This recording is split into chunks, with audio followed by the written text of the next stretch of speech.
Amaechi Awkunanaw. Amaechi was also known as Chukwu. He was a farmer and a wine tapper who had a wife called Aniokwu. Both of them settled where is today referred to as Obodo Chukwu. Aniokwu's father Anem was a farmer. Chukwu and Aniokwu gave birth to 4 sons, namely Iketa or Chimengu, Aniga, Nnaji, and Nkwachi in order of seniority. Aniokwu, the mother of these 4 sons, was good in animal husbandry, just like her father. She gave a cow to somebody for domestication, Inuwefi. According to tradition, if any domestic animal was given to anybody to rear, the first offspring of that animal belonged to the person who gave him or her the animal to domesticate. However, if the offspring of the animal was a male, it automatically belonged to the husband, but if it is a female, it belonged to the woman, while the second offspring of the animal belonged to the person taking care of the animal. The animal gave birth to a male cow, so the person taking care of the cow invited Aniokwu, who went with her husband to see the offspring of the cow. They were served food and drinks according to tradition. After eating and drinking, the offspring of the cow was given to them to go along with. The husband, which is Chukwu, told the wife that the offspring belonged to him, but the wife refused and said that the cow belonged to her since she was the owner of the mother cow. However, after much argument and misunderstanding, Chukwu summoned his 4 sons and asked them one after the other their own opinion concerning the matter. The first son, called Iketa, with the support of Aniga, said the cow should belong to their mother, while Nkwo and Nnaji disagreed.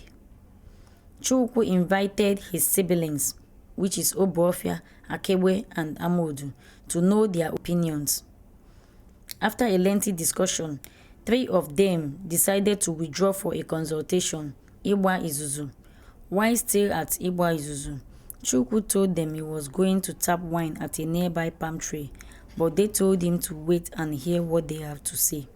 Chukwu insisted and told them to continue with the discussion, while he joined them later. He also said that a good or wrong judgment passed by anybody will go with such person, hence the saying, Oku Bunke Chukwu.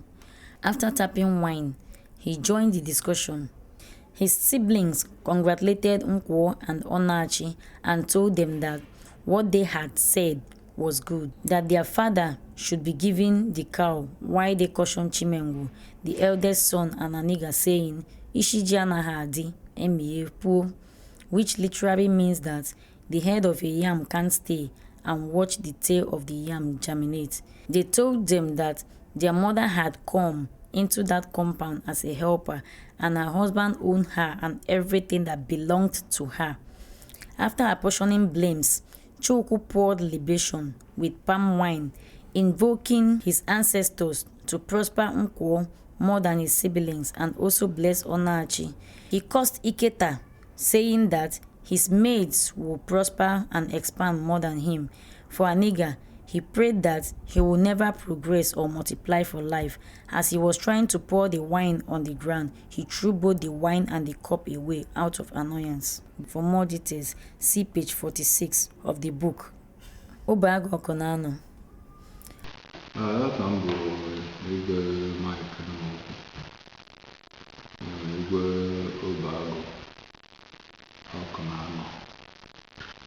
Enugu South local government. Gago whole family.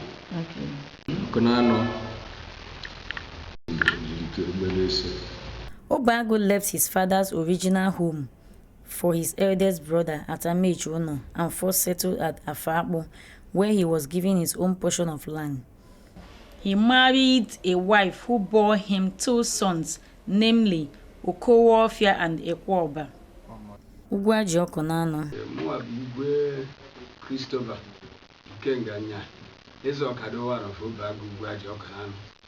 Ugwaji damage. Hani nebo nwa. Okay. Ugwaji.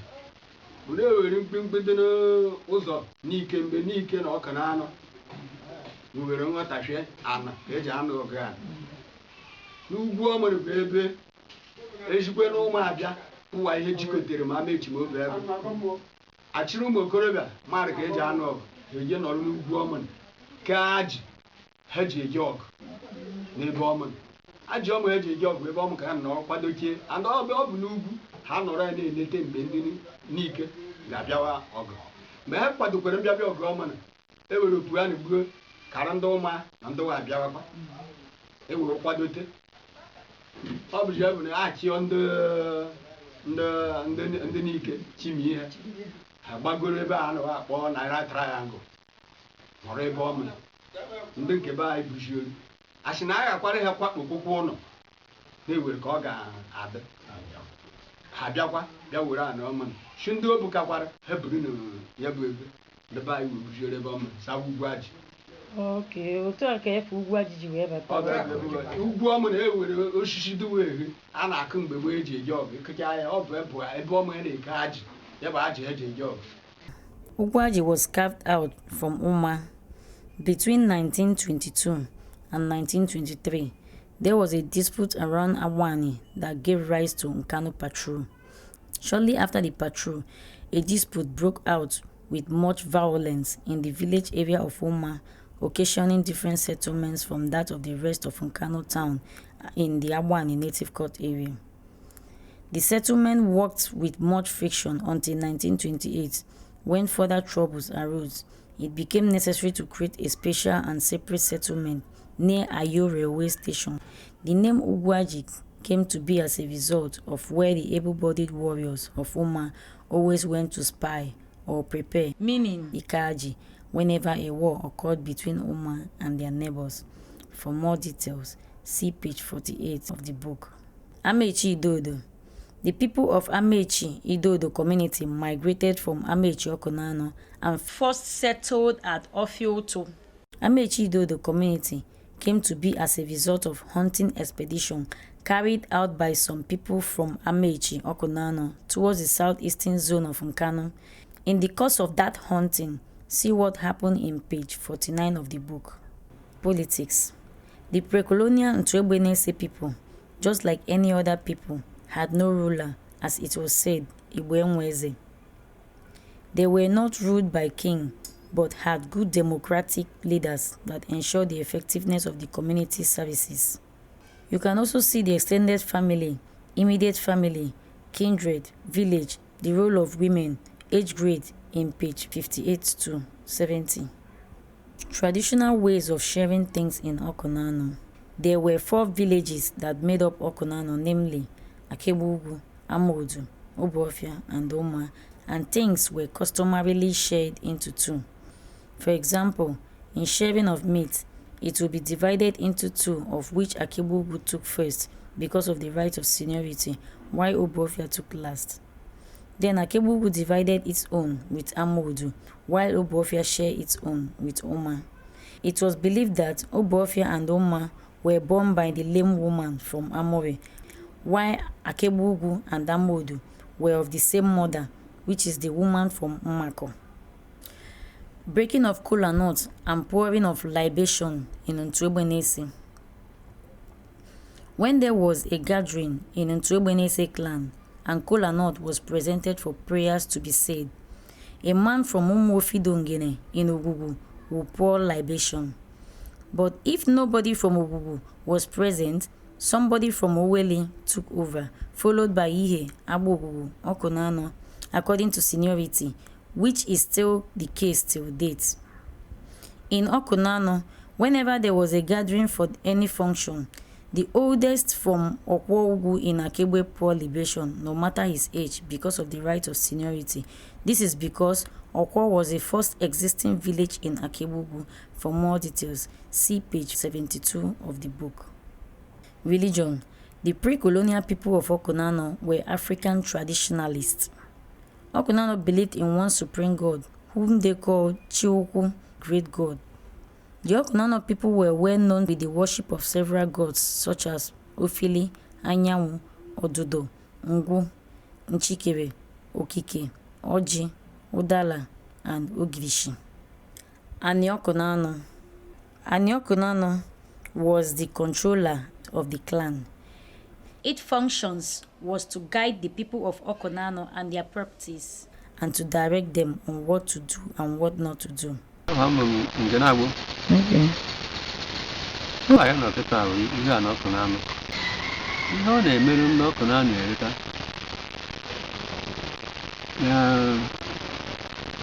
Ewe mere oge mgbe ochie Awkunanaw ndị ochie sịrị na onye hụ mma Awkunanaw ga-atụ ikpe aga n'ihe eji akwụkwọ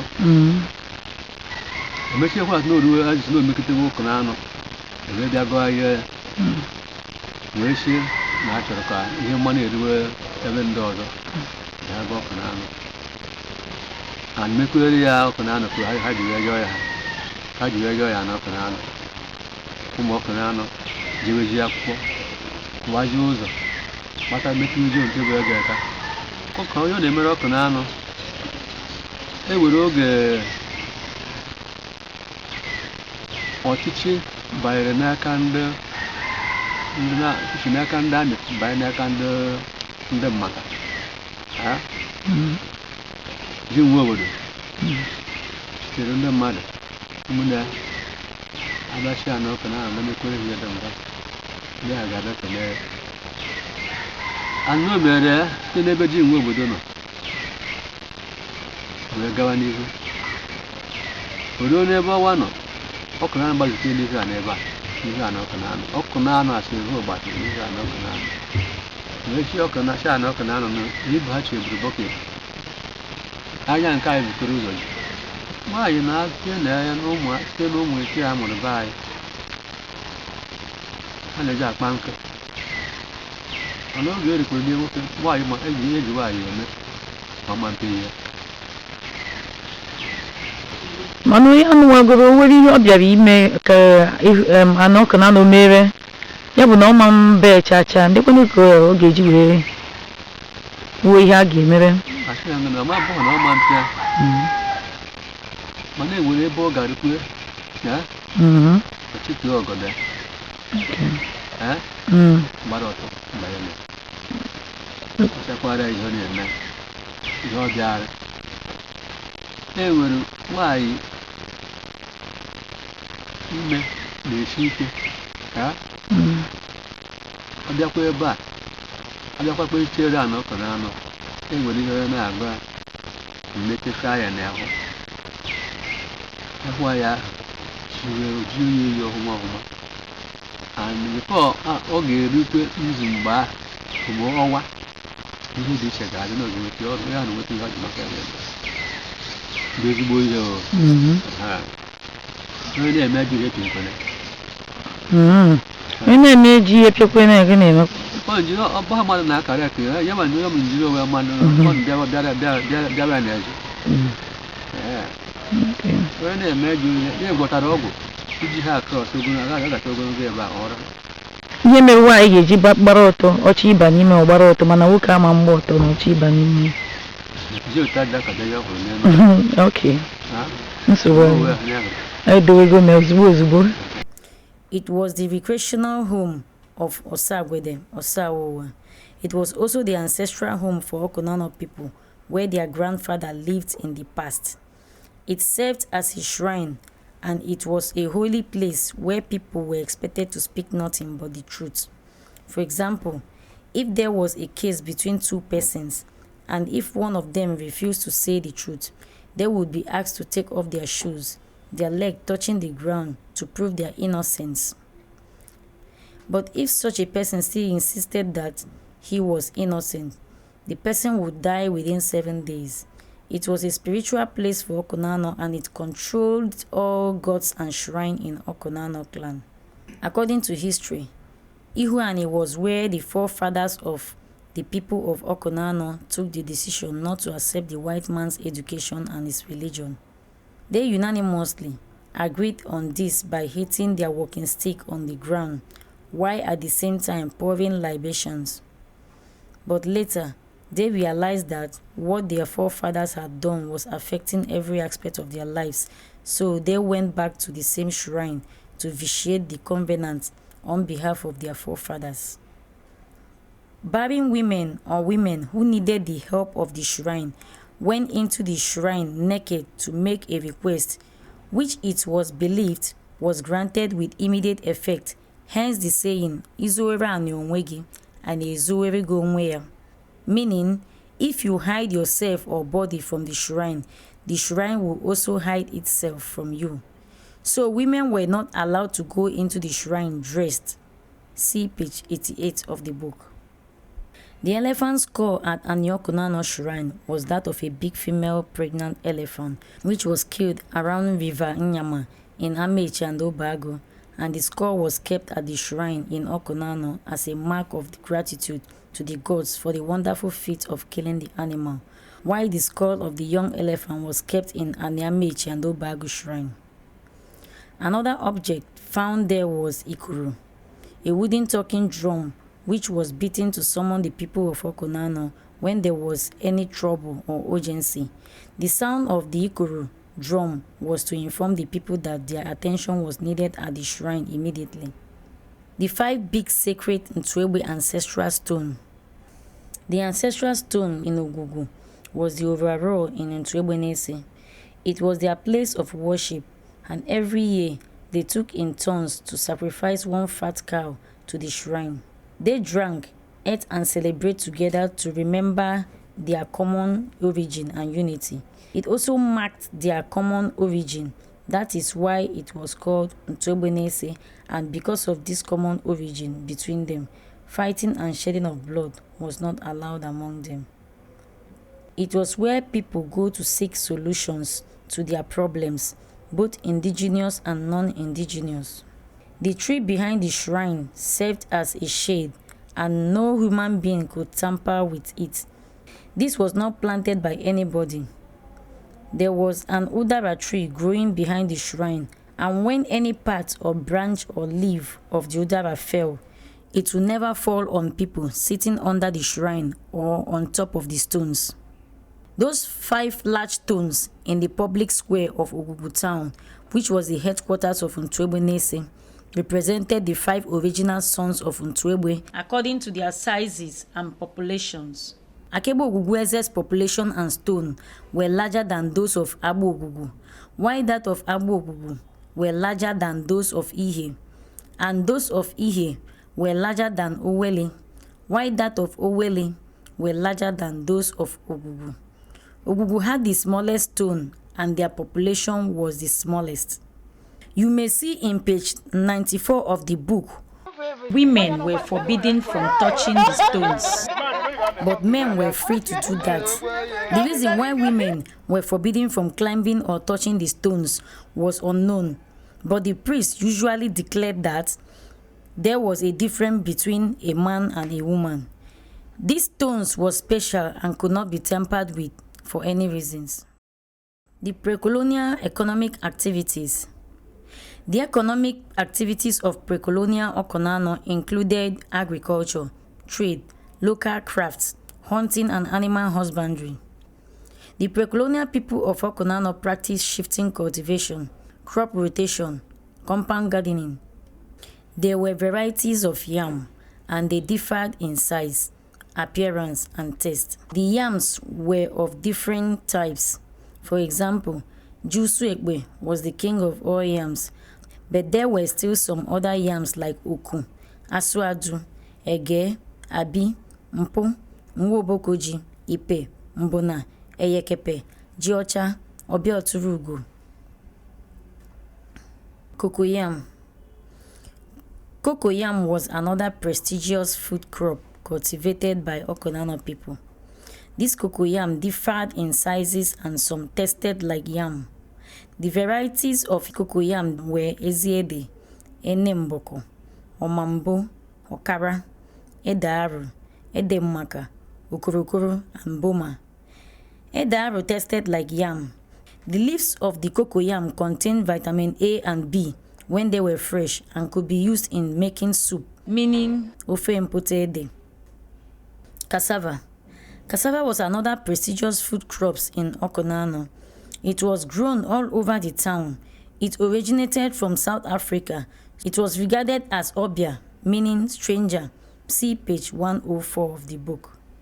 In Awkunanaw and other parts of Igbo land, all the villages had their own strategic places of market which were organized by the names of the days on which they were held that corresponded to the 4 Igbo native days of Eke, Ovie, Afo, and Nkwo. The markets were usually broad open squares in which a good number of traders had permanent stores for selling their merchandise. These articles of trade were mainly foodstuffs, livestock, raw materials, roofing materials, and agricultural products. There were some local markets which were named after the days on which they were held, such as Nkwonugwu in Atakwu Akegbu, Ovie Odenigbo and Afamodu, Ekagba and Ekugwu in Akpashi Akegbu, Oviani or Obodi Igweshi in Obofia, Afọuma and Ekeotu in Amechi. But in pre-colonial times, the biggest and most popular markets were Nkwonugwu in Akegbu and Ovie Odenigbo in Amodu. Ovie Odenigbo had common boundary with Obuofia and Umueze. These major markets attracted people from neighboring towns within and outside Awkunanaw, and there were native elites who brought some items to these markets, such as den guns and woven materials made in Nsukka area. Some of these markets, like Nkwo Akegbe and Ovie Odenigbo, lost their popularity as a result of their belief that a market where people were killed became extinct. During the war between Awkunanaw and the British soldiers, an indigene of Akegbu was shot dead by soldiers, and since then, the market has not been in existence. Similar thing happened at Ovie Odenigbo. An indigene of Amove was killed at Ovie Odenigbo market because of one misunderstanding, and since then, the market has not been in existence till date. Palm trees and oil processing. Palm tree was among the earliest trees found in Awkunanaw. So oil processing was also a common occupation among the people of Awkunanaw. Before the advent of the Europeans, oil processing in Awkunanaw was done using the hand pressure techniques. Palm tree was an important economic tree in pre-colonial Awkunanaw. Its uses had prevailed over time. It was the most important cash crop in Awkunanaw and Igbo land in general.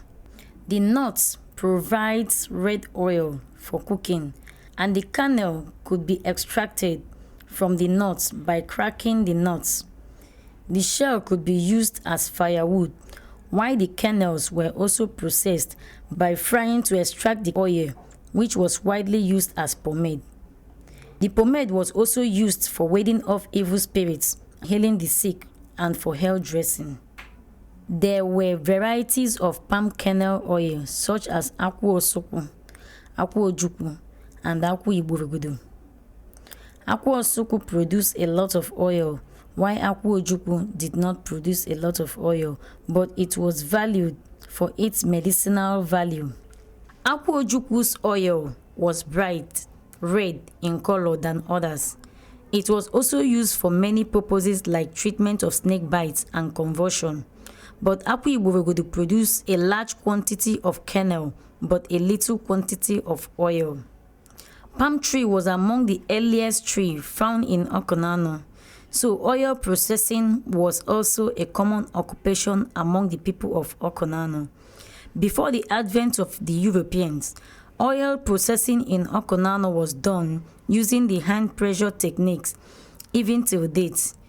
It involved the collection of fresh palm fruits, which were kept in a corner and left for some days, like 5 to 7 days, to facilitate husking. The husked fruits were boiled before being smashed in a mortar with foot. The hand pressure techniques was then applied to extract the oil. The hard nuts containing kernels were separated from the fiber, and oil was extracted by squeezing the fiber with the hand. The oil was then cooked for final use. It was a duty for women only. The leaves of the palm tree were processed into broom. The palm fronds were used to make fence and also as goats and sheep fodder. The endocap served as firewood as well as avovo. The juice of the palm tree served as wine, while the stem could also be used as firewood and also for building of houses. The omu also served as candlestick. Palm wine tapping. Palm wine tapping was an important economic activity in pre-colonial Awkunanaw. It was of great economic value to the people. During the pre-colonial days, women were excluded from wine tapping. The tapping of Nkwenu, which is up wine, was open to every man who wanted to do so. The tools used for tapping palm wine trees included chisel, gourds, knives, machetes, calabashes, and climbing ropes. These ropes were used to safeguard the climbers. Nevertheless, the climbing of palm wine trees was a dangerous task as the ropes might snap. Palm wine was generally produced from palm trees by palm wine tappers. There were 3 common ways of obtaining palm wine. The first method was climbing the tree, making an incision at the flower, and fixing a gourd or calabash to collect the flow of the sap. Another method was making an incision on the stem. The last one was through cutting down the tree itself. This type of wine is called ogudani. Ogudani was tapped from uprooted palm trees 8 days after it was uprooted. The tapper visited the palm trees 2 to 3 times a day to empty the calabashes, and all the palm wine collected in a day was stored in calabashes of different sizes. Hunting. Hunting was a great economic activity in Awkunanaw. The founding fathers of Awkunanaw were hunters. Nnaji, alias Minorities International. Yes. Dịka abụ m wee na-achụ nta na Cameroon. Sọsọ naanị nwa bụ onye ọbịa na-achụ nta na Cameroon. Enweghị onye ọbịa ọbụla na-achụ nta na Cameroon. N'ihi oyiye Chineke nyere m, so mgbe m dị obere anọ m agba nta wee ruzie nke Cameroon ebe ewere anụ dị iche iche. Enwere egbe a na-akpọ 458. Enwere nye eme m apply ekpere nye m, mana enwere m automatic shotgun. Shotgun I with bullet. A na-akpọ mbụ single blade. Bullet abụ only single pellet dị n'ime na-eji agba elephant. Ebe na bụ maximum grade 1. Ebe ọ bụ na bụ maximum grade 1, ana m agba elephant. Ebe m na-agba ya bụ na ntị. Mgbe elephant na-emeghe ntị, na-emeghe, ana m take note. As soon as o meghere ntị, o mechie before ọ na-emeghe, gba ya n'ime ntị ya. Gba ya n'ime ntị ọnwụọ. Then na talks, ana m akpọ ọha obodo. Njekwa igwe ọha obodo ahụ. Igwe atinye m more than 30 to 50 men ka ha jee maka elephant ahụ. Ana m anara ha ego na. Ihe a bụ a na-eweta, a na-atinye m 10 boys, 10 capable boys na-ebute m elephant tusk. Jungles were the best places to hunt for these animals. The weapons used for these animals were traps, machetes, sticks, bows and arrows, cap guns, den guns. Hunting dogs usually accompanied hunters in their hunting expedition. Headlamps were also of great use or importance for hunting, since the light was used to see the eyes of these animals. Abịa na anụ ọzọ dị iche iche dịka adaka ha na-enwe ndị na-anọ na group of 150 group.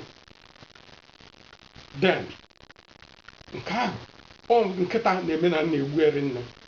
Enwere nkịta na-achụ ya ha ga-agbago elu. Ha gbago elu, enwere ndị nta duto ka ọ bụ na arụ na-esheki aka na-esheki egwu good man. Inwere ike over 100 a ịgbatọ nso ebe ọma ịtọ. Mana before ha na-agbaghacha, due to na ọhịa Chineke yegoro m experience Chineke yego m nwere adịa ka esi agba ana m agba 20-25 in a group. Enwere dịka foto chimpanzee. A famous hunter in Awkunanaw and Cameroon opined that most of the animals were carnivorous and their eyes were reflective against light. Abụ for maka ndị a ọ maka na-abụ chimpanzee na-egbu mmadụ ọ maka witchcraft. So ụdị a ka ọ na-abụ eruo ọ bụ ndị na-emebi ugbo enwe nke na-emebi ugbo dịka oke ya ha na-eme bụ gịnị akpọ ndị game branch office attack with forest guard eje gbaa ya ọ bụ nke na-agwọ mgbọ anyị nke na-eme ego ọ na-agwọ mgbọ agwụ ike igba 12 round ọgwọsọ mgbọ nke na-agwọ mgbọ oke we nke na-agwọ mgbọ nke na-agwọ mgbọ ịgba ya ojide ọ na-ejide mgbọ ị na-agba egbe ọghọrọ mgbọ tụfuo ebe na-ada ọghọrọ mgbọ wufuo na-egbe ihe nụa. So ndị onye nwere ugbo ahụ ji gwa gọọmenti asị ya sọsọ ofuo ya na-arụ n'obodo a onye asị ya mara ọsị asị eje mituo manores koko ya na koko mkpọrọgwụ koko na ya na mkpọrọgwụ gova na bụ the same ọ dị very strong mana chimpanzee are due to witchcraft ha na-ewepụ ya dịka ụmụ na-efopụ ilele. So ha bịa ime ugbo attack ha ga-eforisi the whole cocoa na question of one day how big the farm ha efosi ya. So nke abụọ ka ọrụ Chineke nyere m ka ụzọ m ga-esi wee na-eweta ego.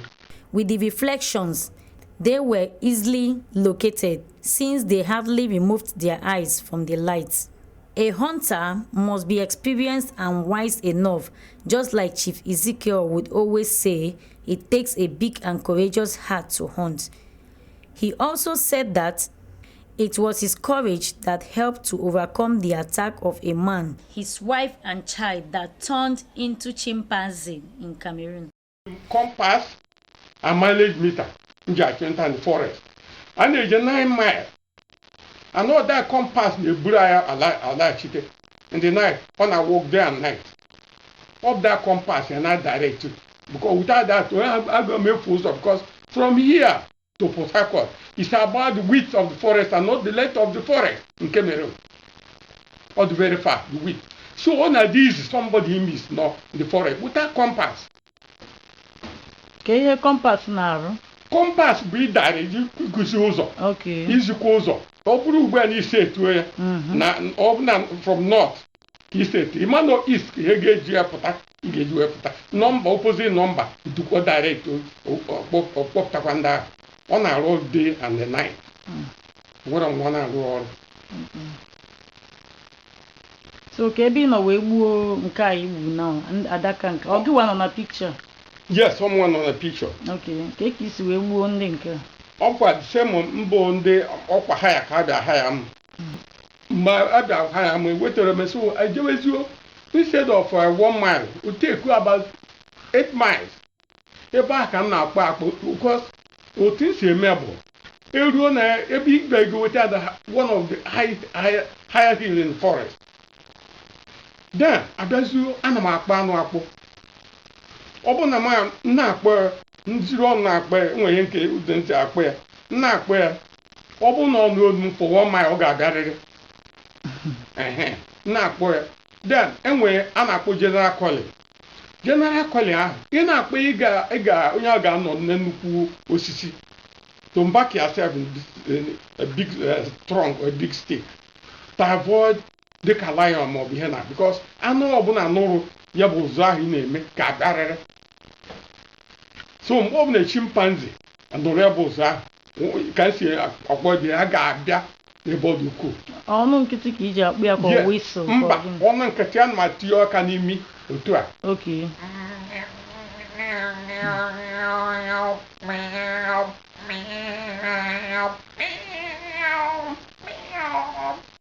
Nke a bụ obere that is ị na-akpọ frotambo that is mgbada. Then nke ọzọ bụ general calling ị na-akpọ ya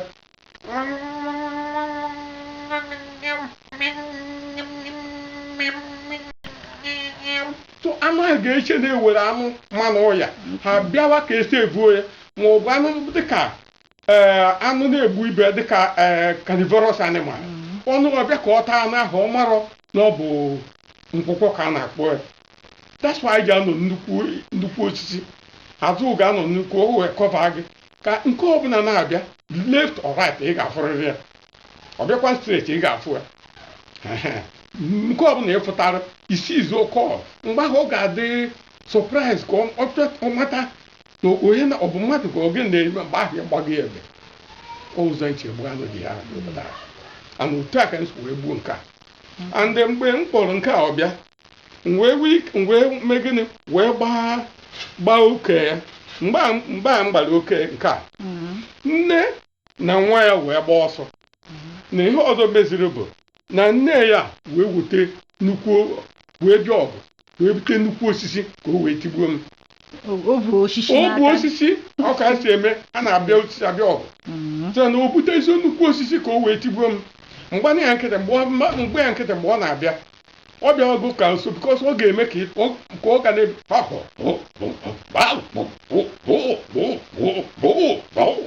so ụjọ ga-atụ gị ụjọ tọọ gị gbazụ otu ugbu onye ahụ o wee kugbuo onye ahụ.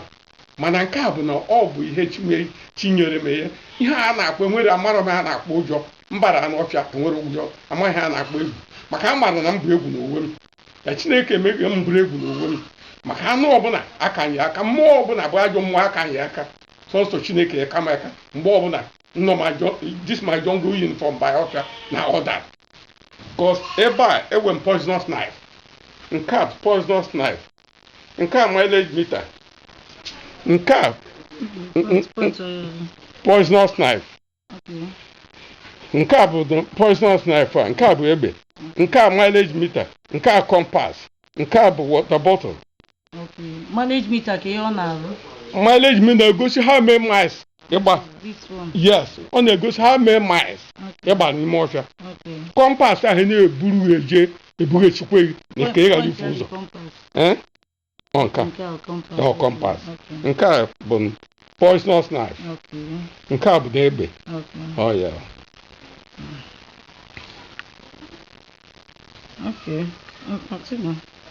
So butezi ihe ka o tigbuo oyi. Butezi oyi ka osisi nnukwu osisi ka o tigbuo m. Nwa na-esonye ya n'akụkụ ya bụ osisi nwa bụ osisi ama na ama ihe mmedobe bụ nke na m ga-agba ọsọ mgbe na-asị aka mgbe efu na ọbịa mgbe ọ bịagoro nso eke ahụ o weniri elu ọ mahụ na o mesigo m mkpụrụ obi ya maka mkpụrụ obi na-adọ n'abụ anụ ọbụla ma mmadụ mkpube mkpụrụ obi bụ n'abụ wee gbazie ya gbabie ya mkpụrụ obi nwa wee gbazie ọsọ nwa gbasi na-arịgo n'elu ama n'elu mgbe chụgide ya n'ala bifo o siri n'elu gba ụkwụ na omisigo ya ma wetazi ya bifo nke ahụ ga-eri enu a ọ bịa n'osisi ga-adịli ogori ngwa gbara ya tọpụ emere ịta ngwa gbagbu ịta. They were all killed and their bones broken into pieces as people always come to buy since it is medicinal for children suffering from convulsion. He also killed an elephant whose tusk is still in his residence as an evidence. Hunters were also seen as the chief suppliers of bushmeat in their communities. We've had wedding job. Ọma mmadụ ka o si egbu mmadụ bụ ọma mmadụ ụra ọma onye ahụrụ ya kolapsụ o were egbe ahụ were tinye ya n'ọnụ tachie ya ọnụ egbe so enweghị ike ịfa ya ọkpụrụ ya dịka nwa ọkụkọ and ebe ọ kpụrụ ọ dịghị ata mmadụ kama ụmụ mmadụ na-amaghị na eji na ọ na-ata mmadụ ihe ọ na-eme the deepest valley in the forest ọ na-eji atụpụ ya dịka obere okwute na valley anyị mere onye ọbụla chimpanzee gbe ada afụ onye ahụ sọsọ ndị karịa obi ma ndị nwere dịka teleskopu ka nwee ike iyote onye ahụ ada ọ bụghị ebe mmadụ nwere ike ịba ọ dịghị izi ịba o deepest valley nke bụ mmadụ ọbụla na-ere anya ọbụna bụrụ iji owe ikedo owu n'osisi abụ ajụ ebu onye ahụ. Yes, onye ka eji agba anụ ọkụ isi ahụ ọ na-ewe mmiri o wee kabad mmiri dịkwa na ya itinye mmiri owuo ọcha gụwa anụ ha ma fụta gị because anya anụ ọbụla nwere anya ịbọ nke ọ na-afụ ụzọ n'abalị nke ọ na-afụ n'efifie nke ọ na-eji afụ ụzọ n'efifie abụrụ nke sọnsọ mọnke dị nwere anya mmadụ because mmadụ nwere ofu anya mana anụ ọbụzọ nwere anya na-abụ mgbe o rute n'abalị nke ọzọ atọ nke dị n'ime atọ ọnụta obido fụazuo ka efifie mana mmadụ nwere sọnsọ ofu anya chijiri enwe atọ ọnụta otu a ka anyị ji awa agba ya so ọ bụrụ na ọkụ ahụ itinye mmiri ọfụ ya ọ na-asị ọkụ ahụ na-adị ada ụfọdụ a na-asị maka na gụwa bụ onye gbu ya n'isi ọ ga-agba ọchịchịrị ọkụ ahụ banye na ya ọ na-adị ka asị na ọbụ ọwụwa ha na-eche na ọbụ ọwa si n'elu bịa n'ala otu ka elekọta ya ka ihe na-enu ihe gbaa ya egbe yes ọjọọ so nne ya ka ọ dị ọkụ na-aga magneti anya ha ọkụ na magneti ọsọ magnetik ibufe anya ya otu elu n'abalị ọ magneti sọnsọ anya mmadụ na ya ma nke dị sem ha daa ma anya ha ewe magnet kos onwe anya na-abụ ọ bụ ndị anya nke ọdịnarị wan eji afụ ụzọ n'efu ọkụ ha ma magneti ọ nke ahụ o ji afụ ụzọ n'abalị ọ na-atinye n'ime ruo n'abalị ọtọ ọnụta dịka Chineke ji wee mee ya yes so ọkụ a bụ ihe na-help eji na-ewe na-eweta ha n'abalị onye mere a ji eweta ha for example dịka ọnwa ọbụla ndị ọbụla agụ na-egbu anụ be ya ebe agụ na-enye nsogbu ha na-abịa rịpọtụ ha na-abịa ha ya ma oke ndị na-esi anya bụ na agụ ahụ na-egbu anụ eziokwu na ọ na-egbu anụ then agwa mme na mgbe m ga-abịa ọ bụ 2 o'clock in the night ka m ga-eji wee jee because ije n'efifie anụ na agụ ahụ nọ n'elu ọfụ onye ahụ ọ ga-eji na magide ya gbuo onye ahụ mana abụ n'abalị ọ nọ n'elu ọ nọ n'ala akwa ọkụ a ga-amagide ite anya efu ya mgbe ahụ ọ dịzi doubt ọ na-adị sọpra nke ihe a na-apụrụ ya mgbe ahụ gbaa ya egbe gbakpọọ ya ịma adaka dị iche drill ka a na-akpọ nke a bụ chimpanzee adaka dị iche n'ime nke a bụ mbụ chimpanzee nke ọzọ bụ adaka ahụ ọ bụrụ na adaka ịgba ya egbe dịka nke a na-efi ịma na-efi ka a na-ewetegara ya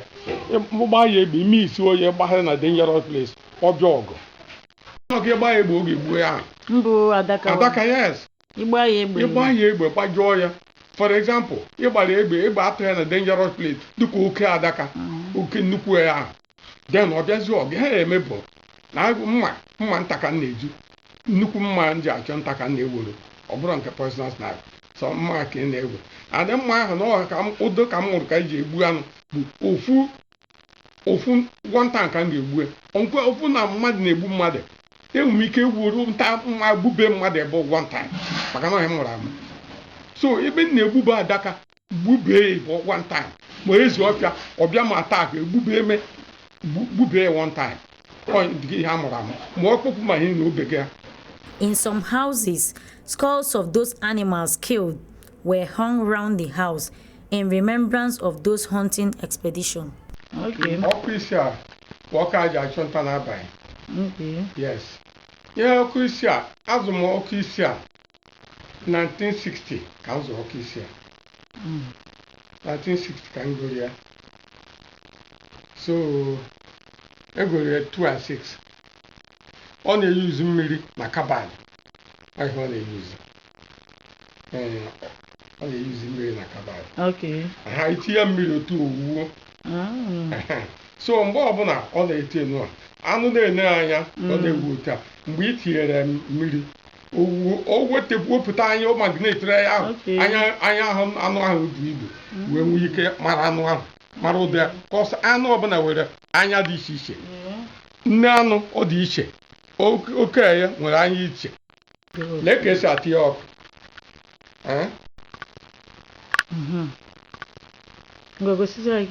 lee ka esi atị ya ọkụ